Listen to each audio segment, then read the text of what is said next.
దేవుడు నీ కోసం కంటికి కనబడి, చెవికి వినబడి, హృదయానికి గోచరము కానన్ని ఎన్నో సిద్ధం చేశాడు.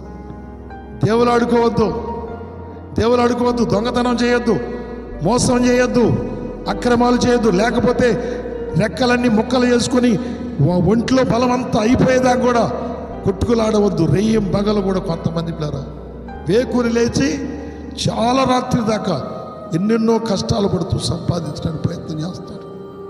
ఎన్నో మోసాలు చేయడానికి, ఎన్నో అక్రమాలు చేయడానికి, దొంగిలించడానికి, మోసం చేయడానికి, అక్రమాలు చేయడానికి సిద్ధమవుతారు. వద్దు, అన్నీ దేవుడు సిద్ధపరిచాడు.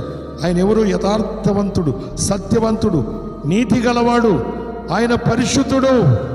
ఆయన ఎంతగానో మహోన్నతమైన పరిశుద్ధ స్థలముల్లో ఉండి వినయము గలవారి యొద్దను, దీన మనస్సు గలవారి యొద్దను నివసిస్తూ వాళ్ళని ఆశీర్వదిస్తూ ఉన్నాడు. హల్లెలూయా.